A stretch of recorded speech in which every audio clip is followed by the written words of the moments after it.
بسم اللہ الرحمن الرحیم۔ السلام علیکم۔ اب ہم لیسن نمبر 37 میں سورہ الکافرون کا انٹروڈکشن دیکھتے ہیں۔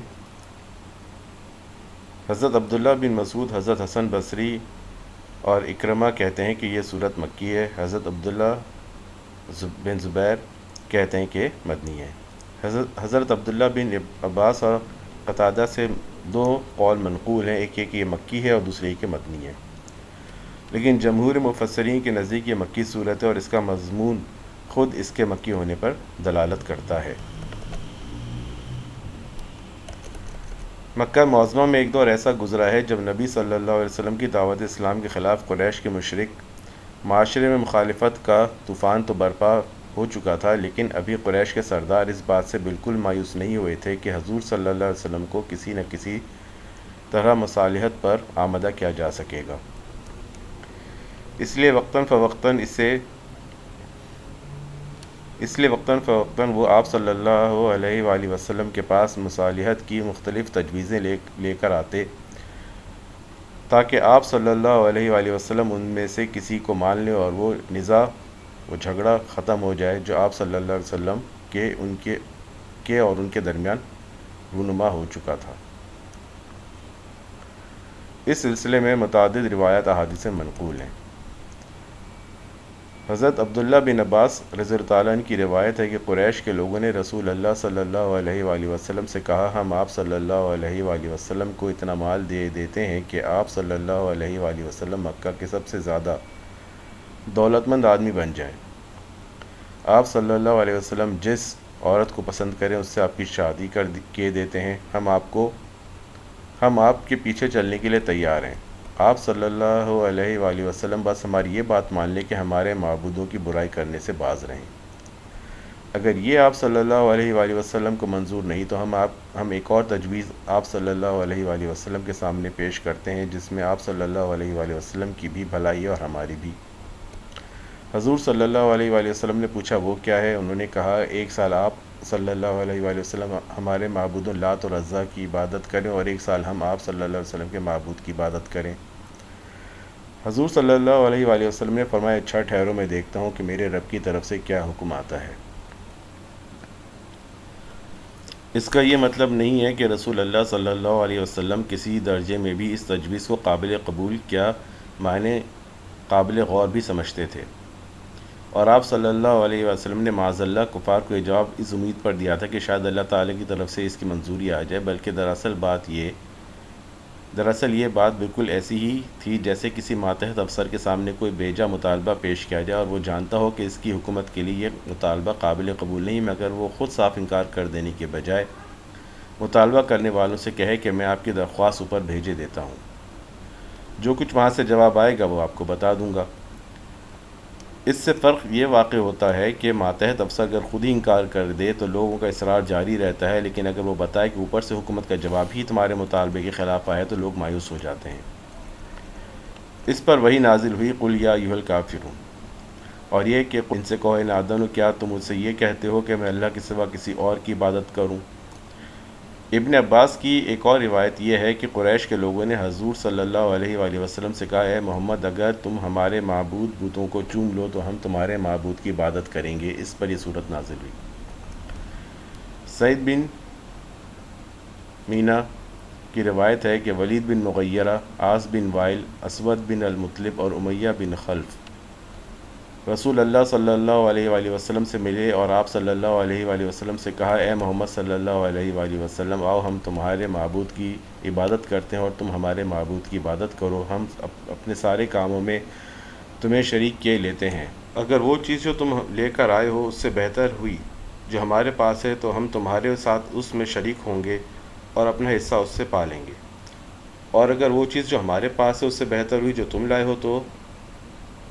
تم ہمارے ساتھ اس میں شریک ہوگے اور اس سے اپنا حصہ پا لو گے۔ اس پر اللہ تعالیٰ نے یہ وحی نازل فرمائی، قل یا ایھا الکافرون۔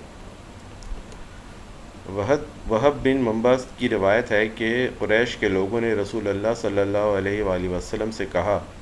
اگر آپ صلی اللہ علیہ وآلہ وسلم پسند کریں تو ایک سال ہم آپ صلی اللہ علیہ وسلم کے دین میں داخل ہو جائیں اور 1 سال آپ ہمارے دین میں داخل ہو جایا کریں۔ ان روایت سے معلوم ہوتا ہے کہ ایک مرتبہ ایک ہی مجلس میں نہیں بلکہ مختلف اوقات میں مختلف مواقع پر کفار قریش نے حضور صلی اللہ علیہ وآلہ وسلم کے سامنے اس قسم کی تجویزیں پیش کی تھیں، اور اس بات کی ضرورت تھی کہ ایک دفعہ 2 ٹوک جواب دے کر ان کی اس امید کو ہمیشہ کے لیے ختم کر دیا جائے کہ رسول اللہ صلی اللہ علیہ وآلہ وسلم دین کے معاملے میں کچھ دو اور کچھ لوگ کے طریقہ پر ان سے کوئی مصالحت کر لیں گے۔ اس پس منظر کو نگاہ میں رکھ کر دیکھا جائے تو معلوم ہوتا ہے کہ یہ صورت مذہبی رواداری کی تلقین کے لیے نازل نہیں ہوئی تھی جیسا کہ آج کل کے بعض لوگ خیال کرتے ہیں، بلکہ اس لیے نازل ہوئی تھی کہ کفار کے دین اور ان کی پوجا پاٹ اور ان کے معبودوں سے قطعی برت، بیزاری اور لا تعلقی کا اعلان کر دیا جائے، اور انہیں بتا دیا جائے کہ دین کفر اور دین اسلام ایک دوسرے سے بالکل الگ ہیں، ان کے باہم مل جانے کا سرے سے کوئی سوال ہی پیدا نہیں ہوتا۔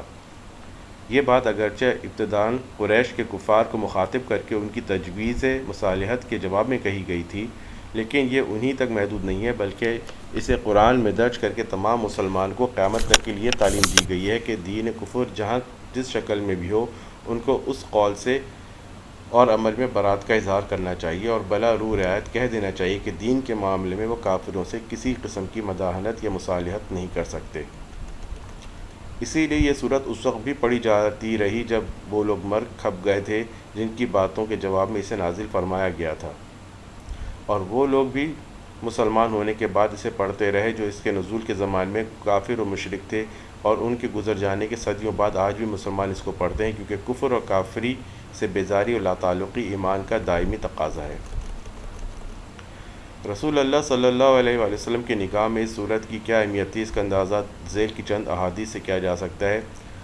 حضرت عبداللہ بن عمر ثانی کی روایت ہے کہ میں نے بارہا حضور صلی اللہ علیہ وآلہ وسلم کو فجر کی نماز سے پہلے اور مغرب کی نماز کے بعد کی 2 رکعتوں میں قل یا ایھا الکافرون اور قل ھو اللہ احد پڑھتے دیکھا۔ حضرت خباب رضی اللہ عنہ کہتے ہیں کہ نبی صلی اللہ علیہ وسلم نے مجھ سے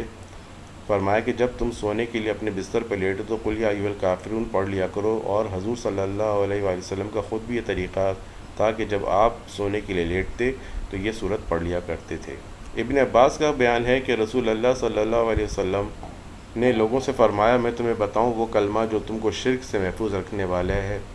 وہ یہ ہے کہ سوتے وقت قل یا ایھا الکافرون پڑھ لیا کرو۔ حضرت انس کہتے ہیں کہ رسول اللہ صلی اللہ علیہ وسلم نے حضرت معاذ بن جبل سے فرمایا، سوتے وقت قل یا ایھا الکافرون پڑھ لیا کرو کیونکہ یہ شرک سے برت ہے۔ فردہ بن نوفل اور عبد الرحمن بن نوفل دونوں کا بیان ہے کہ ان کے والد نوفل بن معاویہ الاشجعی نے رسول اللہ صلی اللہ علیہ وآلہ وسلم سے عرض کیا کہ مجھے کوئی ایسی چیز بتا دیجیے جسے میں سوتے وقت پڑھ لیا کروں۔ آپ صلی اللہ علیہ وآلہ وسلم نے فرمایا، قل یا ایھا الکافرون آخر تک پڑھ کر سو جایا کرو کیونکہ یہ شرک سے برت ہے۔ حضرت صدیقہ عائشہ رضی اللہ عنہا نے فرمایا کہ رسول اللہ صلی اللہ علیہ وسلم نے فرمایا کہ فجر کی سنتوں میں پڑھنے کے لیے 2 صورتیں بہتر ہیں، سورہ کافرون اور سورہ اخلاص۔ اور تفسیر ابن کثیر میں متعدد صحابہ سے منقول ہے کہ انہوں نے رسول اللہ صلی اللہ علیہ وآلہ وسلم کو صبح کی سنتوں میں اور بعد مغرب کی سنتوں میں بکثرت یہ 2 صورتیں پڑھتے ہوئے سنا ہے۔ حضرت جبیر بن مطعم فرماتے ہیں کہ رسول اللہ صلی اللہ علیہ وسلم نے ان سے فرمایا، کیا تم چاہتے ہو کہ جب سفر میں جاؤ تو وہاں تم اپنے سب رفقا سے زیادہ خوشحال بامراد رہو اور تمہارا سامان زیادہ ہو جائے؟ انہوں نے عرض کیا کہ یا رسول اللہ، بے شک میں ایسا چاہتا ہوں۔ آپ نے فرمایا کہ آخر قرآن کی 5 صورتیں سورہ کافرون، سورہ نصر، سورہ اخلاص، سورہ فلق اور سورہ ناس پڑھا کرو، اور ہر سورہ کو بسم اللہ سے شروع کرو اور بسم اللہ ہی پر ختم کرو۔ حضرت جبیر رضی اللہ عنہ فرماتے ہیں کہ اس وقت میرا حال یہ تھا کہ سفر میں میں اپنے دوسرے ساتھیوں کے بالمقابل قلیل الذات خستہ حال ہوتا تھا۔ جب سے رسول اللہ صلی اللہ علیہ وسلم کی اس تعلیم پر عمل کیا، سب سے بہتر حال میں رہنے لگا۔ اور حضرت علی رضی اللہ عنہ سے روایت ہے، ایک مرتبہ نبی کریم صلی اللہ علیہ وسلم کو بچھو نے کاٹ لیا۔ آپ نے پانی اور نمک منگایا اور یہ پانی کاٹنے کی جگہ لگاتے جاتے تھے اور قل یا ایھا الکافرون، قل اعوذ برب الفلق، قل اعوذ برب الناس پڑھتے جاتے تھے۔ ابن اسحاق کی روایت ابن عباس سے یہ ہے کہ ولید بن مغیرہ، عاص بن وائل اور اسود بن عبد المطلب اور امیہ بن خلف رسول اللہ صلی اللہ علیہ وسلم کے پاس آئے اور کہا کہ آپس میں اس پر صلح کر لیں کہ ایک سال آپ ہمارے بتوں کی عبادت کیا کریں اور ایک سال ہم آپ کے معبود کی عبادت کریں۔ اور طبرانی کی روایت حضرت ابن عباس سے یہ ہے کہ کفار مکہ نے اول تو باہمی مصالحت کے لیے رسول اللہ صلی اللہ علیہ وسلم کے سامنے یہ صورت پیش کی کہ ہم آپ کو اتنا مال دیتے ہیں کہ آپ سارے مکہ میں سب سے زیادہ مالدار ہو جائیں، اور جس عورت سے آپ چاہیں آپ کا نکاح کر دیں، آپ صرف اتنا کریں کہ ہمارے معبودوں کو برا نہ کہیں، اور اگر آپ یہ بھی نہیں مانتے تو ایسا کریں کہ ایک سال ہم آپ کے معبود کی عبادت کیا کریں اور ایک سال آپ ہمارے معبودوں کی عبادت کیا کریں۔ ابو صالح کی روایت ہے کہ حضرت ابن عباس رضی اللہ عنہ سے یہ ہے کہ کفار مکہ نے باہمی مصالحت کے لیے یہ صورت پیش کی کہ آپ ہمارے بتوں میں سے بعض کو صرف ہاتھ لگا دیں تو ہم آپ کی تصدیق کرنے لگیں گے۔ اس پر جبرائیل امین سورہ کافرون لے کر نازل ہوئے، جس میں کفار کے اعمال سے برت اور خاص اللہ تعالیٰ کی عبادت کا حکم ہے۔ ترمذی شریف میں حضرت انس رضی اللہ عنہ سے مروی روایت ہے کہ یہ سورۃ قرآن کی 1/3 کے برابر ہے، اور ایک اور روایت میں ہے کہ 1/4 قرآن کے برابر ہے، اور ایک اور روایت کی نقل ہے جس میں ایک سفر میں نبی کریم صلی اللہ علیہ وسلم نے فجر کی نماز پڑھائی اور سورہ کافرون اور سورہ اخلاص کی قرأت کی، پھر فرمایا میں نے قرآن کا 1/3 اور 1/4 پڑھا ہے۔ حضرت جبیر بن مطعم سے روایت نقل کی ہے کہ نبی کریم صلی اللہ علیہ وآلہ وسلم نے ارشاد فرمایا، اے جبیر کیا تو یہ پسند کرتا ہے کہ جب تو سفر کے لیے نکلے تو شکل و صورت میں اپنے ساتھیوں سے زیادہ حسین ہو اور زیادہ راہ میں سب سے بڑھ کر ہو؟ میں نے عرض کی جی ہاں۔ فرمایا ان 5 صورتوں کو پڑھو، یعنی قل یا ایھا الکافرون کے شروع سے لے کر قل اعوذ برب الناس تک، اور قرأت کا آغاز بسم اللہ الرحمن الرحیم سے کر۔